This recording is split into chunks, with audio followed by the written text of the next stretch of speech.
Bonsoir à tous, bienvenue dans le Journal de l'Afrique. Voici les titres. Nous irons tout d'abord à Nouakchott pour le sommet de la Ligue arabe, un sommet consacré à la lutte contre le terrorisme. La question libyenne était bien sûr à l'ordre du jour. On va en parler dès le début de ce journal avec notre envoyé spécial en Mauritanie, Taoufik Mjayed. Et puis reportage à Abuja sur les nouvelles tensions entre chrétiens et musulmans. L'enterrement ce week-end d'une femme pasteur assassinée à Abuja a encore renforcé la méfiance. Les crimes contre la communauté chrétienne se sont multipliés ces dernières semaines. Les chrétiens dénoncent l'inaction du président. Et puis on parlera du fameux coup de pied de Koffi Olomide à l'une de ses danseuses. Réaction outrée, la polémique a rapidement enflé sur la toile. Des concerts ont été annulés au Kenya et en Zambie. La star de la musique congolaise a été contrainte de s'excuser à la télévision nationale. Il s'agissait d'un moment de folie, a-t-il expliqué. Seuls 6 chefs d'État ont finalement fait le déplacement à Nouakchott, un sommet sans les poids lourds saoudiens et égyptiens. Les émirs du Qatar, du Koweït, les présidents du Yémen, du Soudan, des Comores et de Djibouti étaient présents, ainsi que le Tchadien Idriss Déby, invité en tant que président en exercice de l'Union africaine. On retrouve tout de suite sur place à Nouakchott Taoufik Mjayed. Taoufik, la lutte contre le terrorisme était au cœur des débats. Dans son discours d'ouverture, le Premier ministre égyptien a parlé de la nécessité de trouver une stratégie arabe de lutte contre le terrorisme.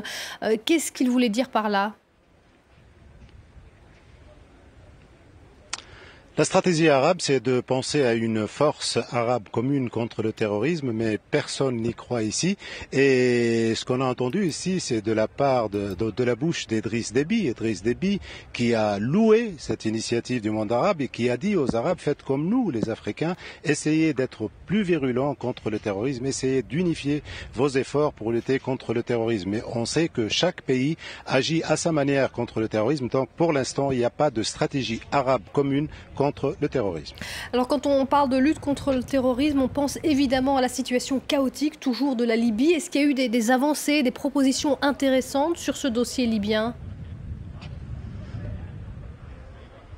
Oui, parce que Martin Kobler, comme vous le savez, était là. Il a eu des entretiens avec Fayez Sarraj, le Premier ministre libyen, avec les pays voisins comme l'Algérien, comme le Tunisien. Là, ce qu'on a annoncé ici, c'est qu'il va y avoir une deuxième rencontre entre les Libyens à Tunis d'ici à 6 semaines. Mais un délégué m'a dit, les Occidentaux parlent beaucoup de la Libye, mais ils ne font rien. Il donne à titre d'exemple, beaucoup de blessés libyens se soignent en Tunisie, se soignent en Libye, se soignent en Égypte. Mais il a donné comme exemple l'Italie en a reçu 11, l'Allemagne en a reçu 10, la France a reçu très peu. Donc, passer des paroles aux actes, c'est ce que les Arabes ici ont demandé à Kobler. Ils ont dit, vous parlez beaucoup, mais vous ne faites pas beaucoup pour la Libye. Maintenant, on pense aussi à une force commune en Libye, parce qu'il n'y a pas de chaîne de commandement de l'armée. Ça bouge à l'est, ça bouge à l'ouest, ça bouge dans le sud, mais rien n'avance. Merci beaucoup pour toutes ces précisions, Taoufik Mjayed, qui vous étiez en direct de Nouakchott. À Abuja, au Nigeria, le week-end a encore ravivé les tensions entre chrétiens et musulmans à l'occasion de l'enterrement d'une femme pasteur récemment assassinée. Les crimes de ce type se sont multipliés ces dernières semaines. Une église a été brûlée, un autre pasteur passé à tabac, sans la moindre réaction du président Buhari. En réponse, l'association des chrétiens du Nigeria vient d'encourager les chrétiens à l'autodéfense qui risque d'ouvrir un nouveau cycle de violence. Regardez le reportage à Abuja de nos correspondants Moïse Gomis et Rosie Collier. Eunice Olawe était une pasteure évangélique. Elle a été tuée lors d'une mission dans un quartier à majorité musulmane. Ses 7 enfants et son mari sont choqués. Ses collègues pasteurs sont bouleversés. Ils ne comprennent pas pourquoi Eunice a été attaquée. Certains sont venus de très loin pour lui rendre un dernier hommage.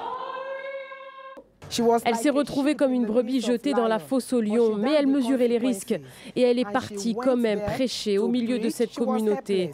Elle était sans défense, mais nous bénissons Dieu, car je sais qu'elle est en joie là où elle est.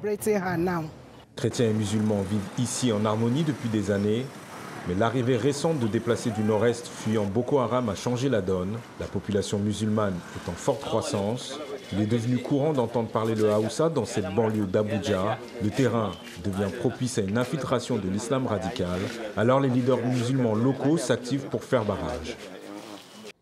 Dès que nous remarquons de nouveaux résidents musulmans, nous essayons de les rencontrer. Notre but est de leur expliquer comment nous avons réussi à vivre en paix avec les chrétiens ici, dans la communauté de Kubwa.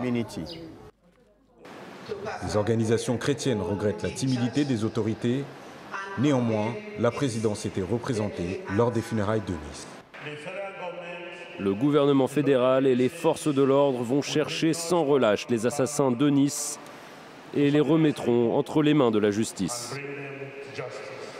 Pour les collègues et amis de Nice, cette réponse vient un peu tard. De nombreux chrétiens au Nigeria sont soucieux. Beaucoup se plaignent de la montée de l'intolérance religieuse. Ils réclament davantage de protection. À un peu plus d'une semaine des élections locales à haut risque en Afrique du Sud, les sondages montrent que l'ANC au pouvoir et l'opposition sont au coude à coude dans les plus grandes villes du pays. Et si Cape Town est déjà un fief des opposants de l'Alliance démocratique, Johannesburg, Pretoria ou encore Port Elizabeth pourraient à leur tour basculer. Portrait d'Herman Mashaba, c'est l'une des nouvelles figures de l'opposition, candidat à la mairie de Johannesburg. Caroline Dumais et Stéphane Carstens l'ont rencontré.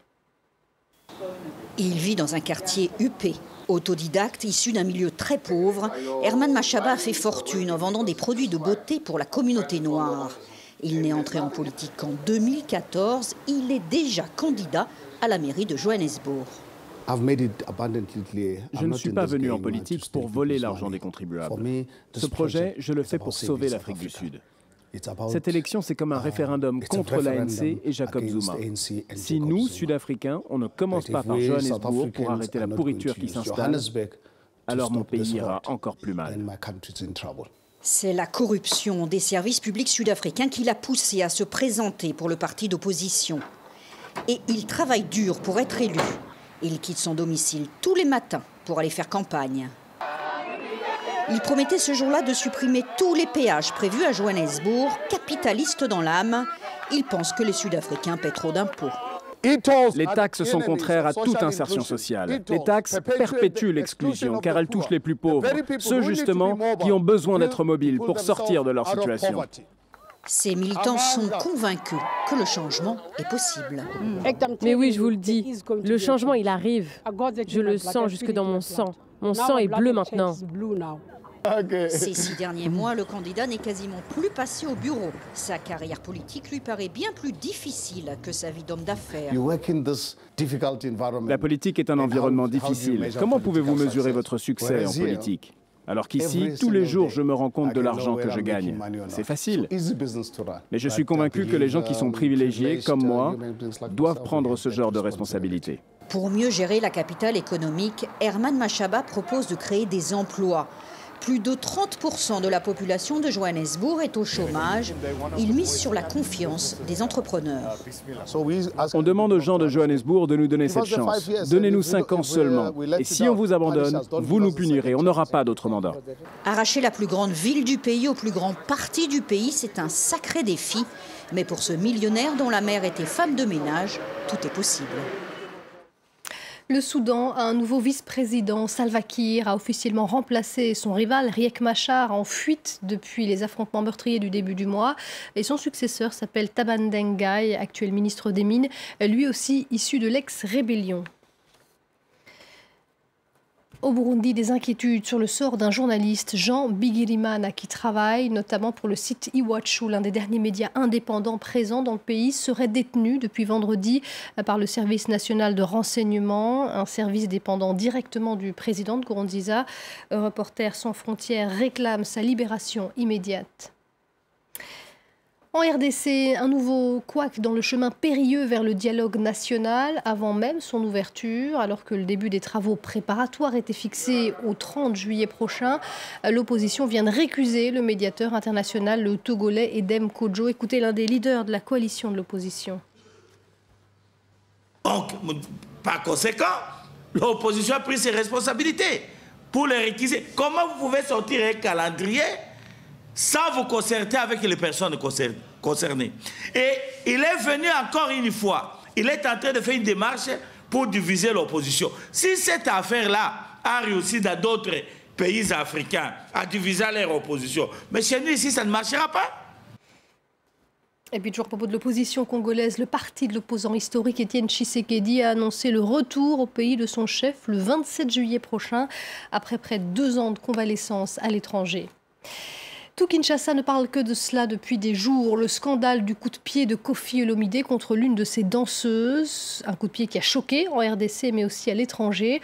Après plusieurs justifications contradictoires, la star de la musique congolaise a fini par présenter ses excuses à la télévision nationale. Laurent Berstécher.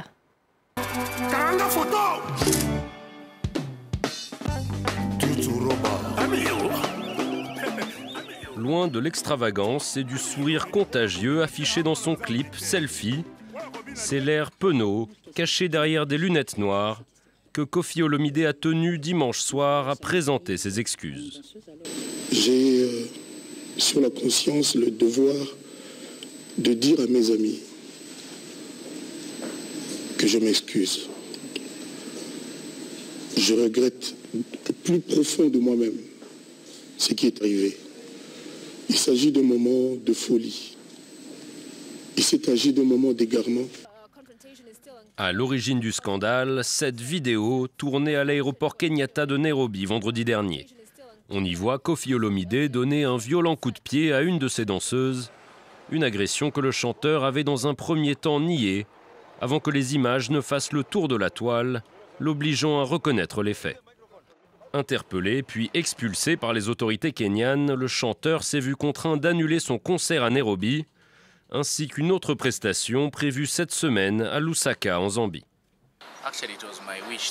Je voulais qu'ils annulent le concert, je n'ai pas aimé ce qu'il a fait en public. Quels que soient les problèmes du groupe, ce n'était pas bien de réagir comme ça. C'était vraiment déplorable et je suis content que le concert soit annulé. Je pense qu'il a retenu la leçon. Icône de la musique congolaise ayant collaboré entre autres avec Papa Wemba, Koffi Olomidé n'en est pas à son premier scandale. À 60 ans, le chanteur a déjà fait face à de nombreuses accusations. Il avait notamment été inculpé pour viol à Paris en 2012. Il était alors rentré à Kinshasa sans attendre le verdict. Et c'est la fin de ce journal, mais l'info continue tout de suite sur France 24.